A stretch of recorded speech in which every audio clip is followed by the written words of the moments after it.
Hello, and welcome to Inspirational Focus. I'm Craig Klein, a deacon in the Episcopal Church, and I'm very pleased to have as my guest today Mr. John Pelletier, who is a commissioned lay pastor in the First Presbyterian Church of Wellston, Ohio. Thank you so much for joining me. Thanks for the invitation. You bet. We're going to be talking about John's unique call to ministry and the form and structure of the Presbyterian Church, as together we learn a little bit more about how we worship. So, I want to get started here. Okay. I know you have some papers. I certainly have some papers. And I guess I would like to begin with a nod to he who founded what has become the Presbyterian Church. That would be John Calvin. Yeah, we have to take our hat off to John Calvin, yes. Okay. Let's take a look at the first picture, though. Let's look at the exterior of the First Presbyterian Church in Wellston. Okay, there it is on the outside. We'll come back to that. Let's go on to John Calvin, and we can use that as our starting point. Okay.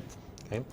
Here's Mr. Calvin, and while that picture is up, I will tell you that he was a major contributor to Reformed theology. He was actually a Roman Catholic and had trained for the priesthood and the law. He was in exile in Geneva, Switzerland, and there he developed the Presbyterian pattern of church government. And the concept is that it vests governing authority primarily in elected members known as elders. The word Presbyterian comes from the Greek word for elder. So I'll begin the conversation here with what's an elder? Are you an elder? Yes, I am. The elders of the church, they of course are elected by the congregation. Our particular church, we have our election once a year, and we call the annual congregational meeting. And the elders are nominated by the congregation and elected by the congregation. And then later they are ordained, and the terminology that we use is once an elder, always an elder. So you become an elder of the church, and that's one part of the body of the presbytery that we call connected and representative. That's one of the attractions for me anyway for the Presbyterian Church. Okay. So is one literally elder as well? Must you be a certain age? Can I be a teenager and become an elder? Normally, no. I don't think that there is any age limitation, but once again, the elder has quite a bit of responsibility. The elder of the church is responsible for the care of the congregation, as well as abiding by what we call the Book of Order. And the Presbyterian Church has two parts to their constitution, the Book of Confessions and the Book of Order. So the elders, normally there are 9 in the Presbyterian Church. They are elected in classes, normally of 3, so that you have a class of, let's say, 2019 would be part of the session for this year, and then they would go off the session. They would still be an elder, but not on the session. They would go off session, and 3 more elders at the congregational meeting for the beginning of the year would be nominated and then elected. I see. So is it possible, in theory, that a given congregation could have the majority of its adults as elders? That's very true. I know congregations like ours at the First Presbyterian Church in Wellston, someone who serves as an elder would be off probably for a short period of time, and then they would be elected back on as an elder because of the limit of the number of people who, would want to serve. Not all people want to be an elder. Some people prefer being a deacon or the compassion or the help part of the church. Now that word means something very distinct to me, obviously. I'm a product of seminary training and considerable examination, both written and oral. What is a deacon? Tell me about deacons in the Presbyterian Church. Deacons in the Presbyterian Church, once again, are given the responsibility for the compassion and care of the church. The deacons would be in charge of hospital visitation, reaching out to shut-ins of the congregation and family and friends. If there is some type of celebration at the church, the deacons will be the heart of that. They will organize it and make sure that everything goes well, if it includes a celebration, a dinner, or something like that. Okay. So deacons and elders are two separate, distinct groups. You can't be one and the other, or can you? Not at the same time. Okay, good. Okay. But you can't. You could, in Yes, theory, yes. move. You could, in theory, Yes. move.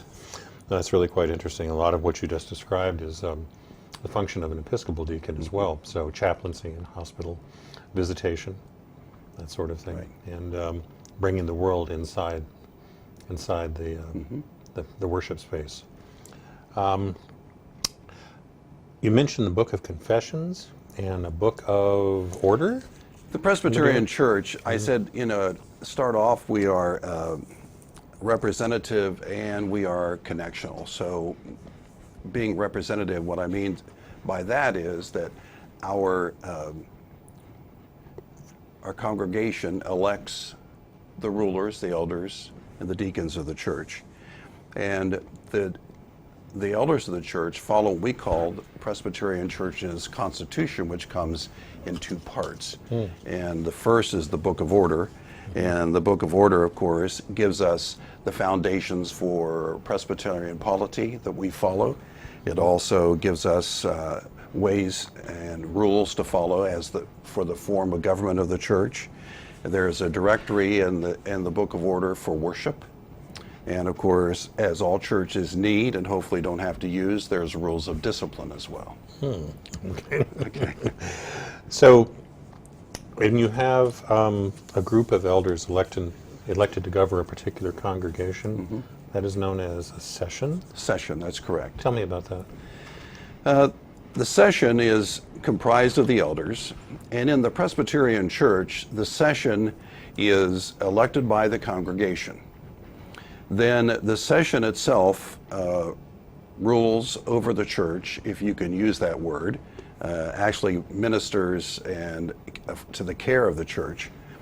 But also then, when it comes to elections, one of the things that is sort of unique with the Presbyterian Church, our polity is not congregational or Episcopal. Our polity is basically representative. We have the session at the church.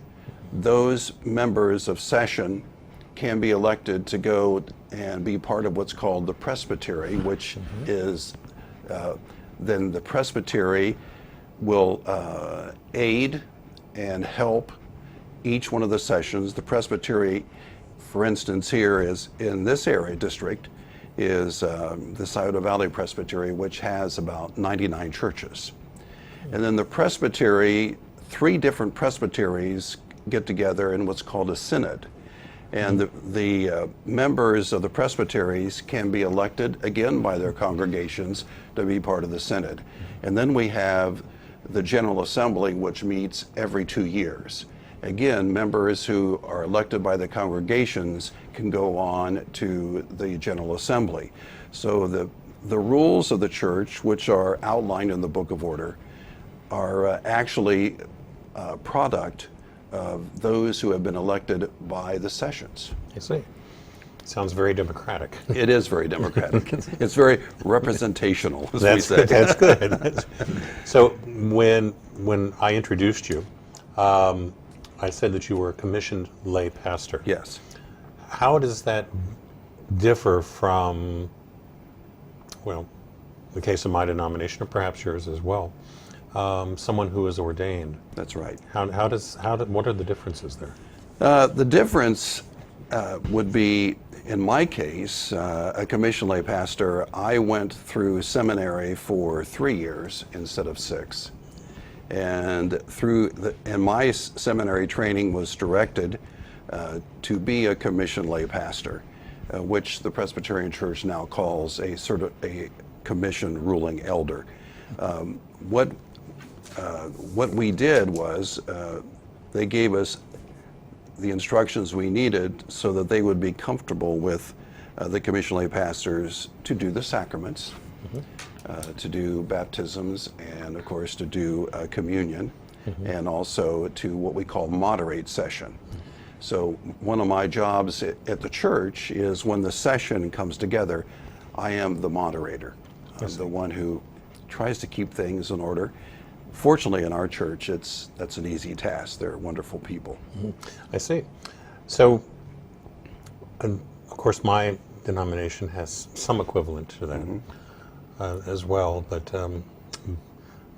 we see, as you may be aware, we see 3 orders of ordained ministry: bishops, priests, and deacons. Most bishops in the modern age come from the priesthood, though there have been notable exceptions, but you have to go back several centuries to find deacons that went on to become a bishop. You talked about the sacraments and about communion.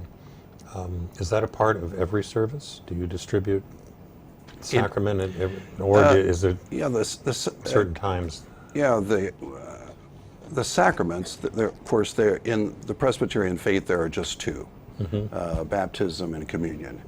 And communion can be served at every worship service. It does not necessarily happen at our church, but it is frequent, yes. Okay. And so are the communion elements blessed, consecrated in some way? Yes. Okay. Okay. In other words, when I preside over the communion, one of the things that I do is that I do bless it with what we call the institution of the scriptures of communion. So now it's not transubstantiation, but it's actually the bread is bread representing the body of Christ. The wine or the grape juice, we have both, is represents the blood of Christ. I see. That's quite interesting. And anyone who's baptized can receive communion, or does that really not apply? In our church, anyone can receive communion. In other words, all are invited to share in the feast at our communion table. Very good. That would include children to... That includes children. To elders. It includes guests. It includes all who feel, Interesting. that they would like to take communion, they can. Okay. Very good. I'd like to remind everyone you're watching Inspirational Focus. I am Klein, a deacon in the Episcopal Church.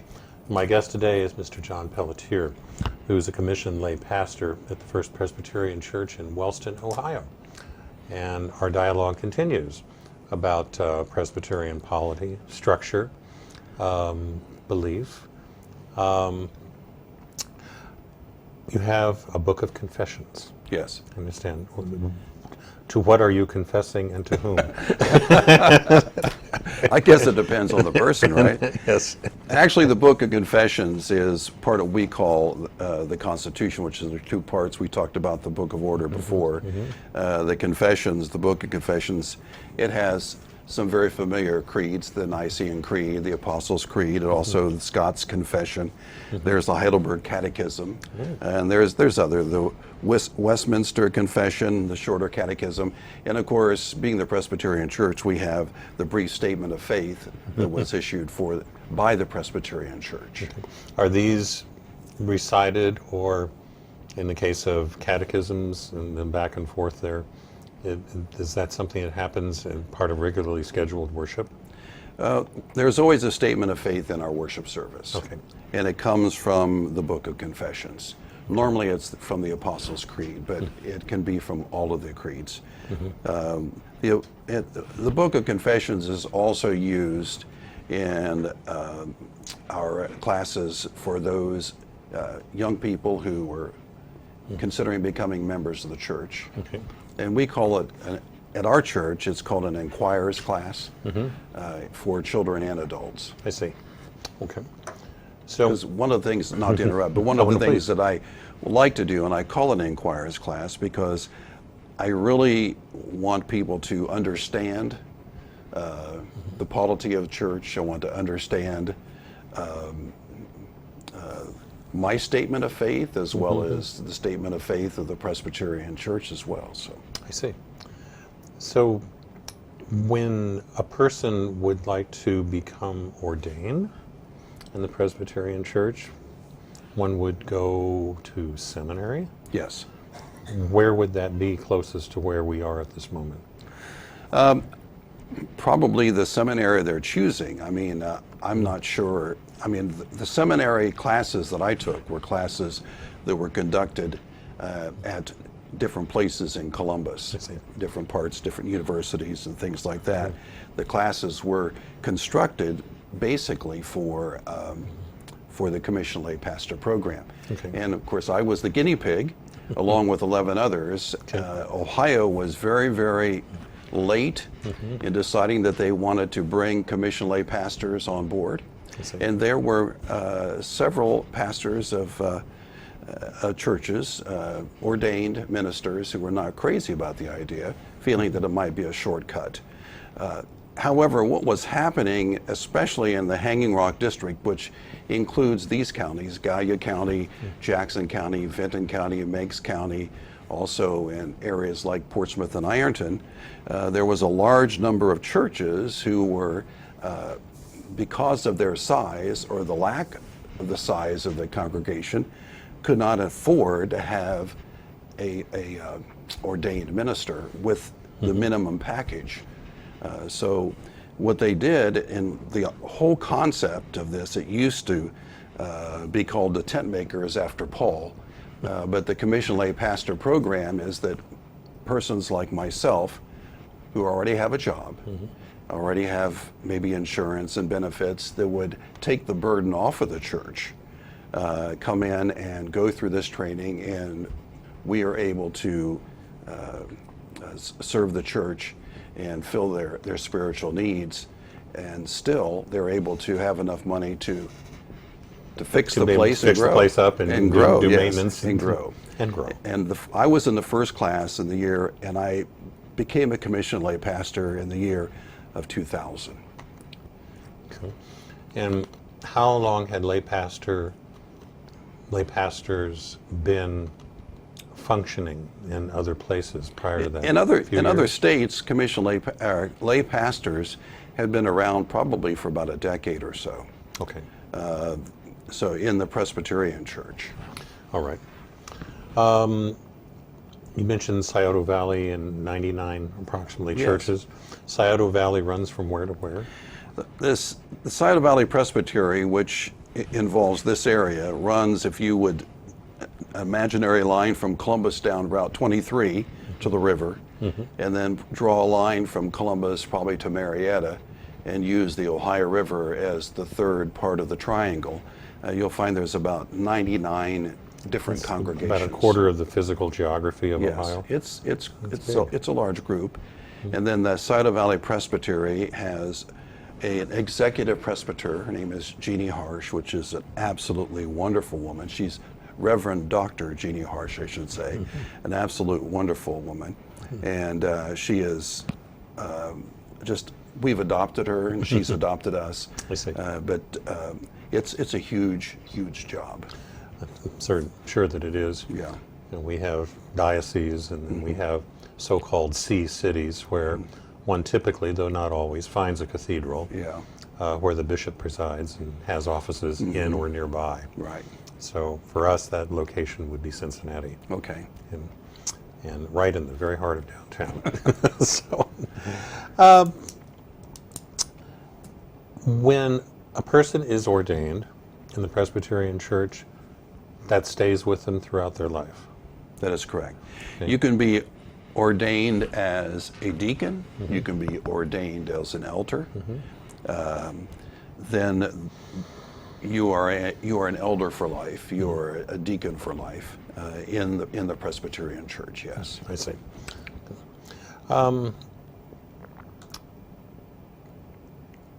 At the national level, So I understand the structure that gets us to a quarter of Ohio.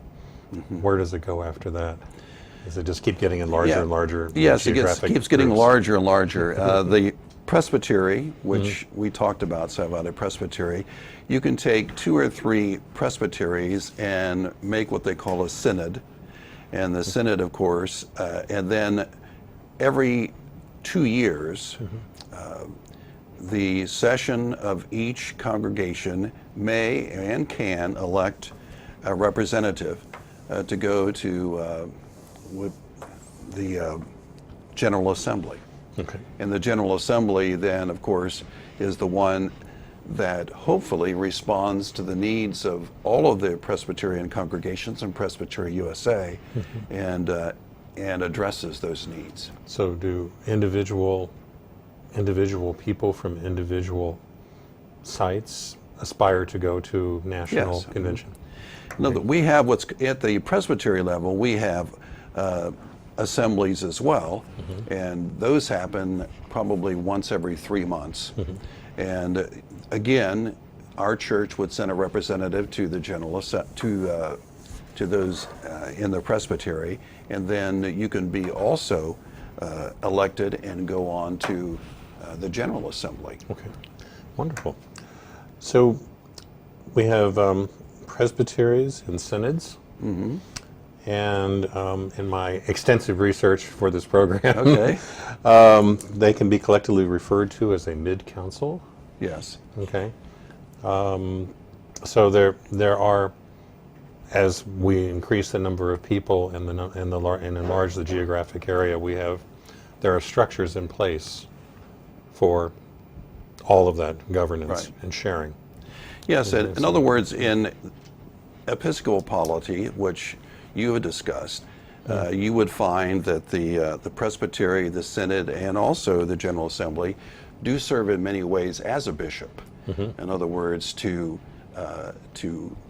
look at the issues, problems, joys, and concerns of the different congregations and help them with that.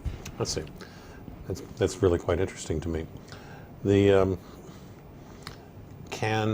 If one is voted in, so to speak, or for ordination in a given location, does that imply that one can also be voted out?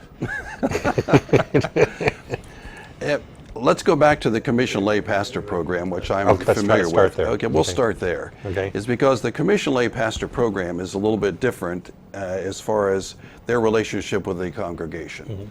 If you are a pastor of the Word and Sacrament and you are ordained pastor and you are elected to pastor that church, you are employed and elected by the congregation. Not so with the Commission Lay Pastors. The Commission Lay Pastors and the Commission Ruling Elders are actually under the supervision of the session. And I always kid about that. I always say that the reason they did that is because it's easier to get rid of us when you have 9 people voting as you do 109 people voting. But actually, then every 3 years, the executive presbyter comes to our congregation. It'll be October this year, and the session will vote on whether they want to retain me as their Commission Lay Pastor or go a different direction.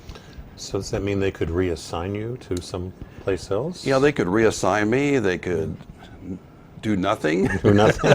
See. Let me disappear. But I've been there since, in the pulpit since 1995. I've been there as their Commission Lay Pastor since 2000. I see. And they may be getting tired of me. I don't know. We'll find out. The Episcopal Church, the bishop assigns deacons to individual parishes. And if the bishop decides, much the same fashion, that a change is necessary, you can be reassigned. Okay. And that could be anywhere within the diocese. Okay. Our diocese runs pretty much the entire southern half of Ohio, I-70 and south, approximately. That's a lot of geography. Yes, it is. That one might find themselves potentially assigned. Okay. So, what else? should one need to know about the Presbyterian Church? The only thing that I can say is that what actually drew me to the Presbyterian Church is the Presbyterian Church, thanks to Calvin and others, but I think also to our congregation, we're very, very grace-oriented. And the sovereignty of God, of course, plays a big factor. But the idea of grace, we've been known in the community as the healing church. And what I mean by that is that we do have open arms for people who are hurting in many different ways.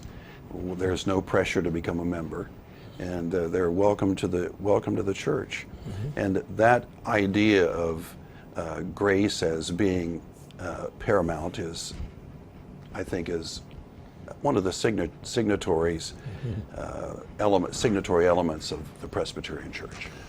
I think that's wonderful. And if you had to generate a succinct definition of grace, what would you say?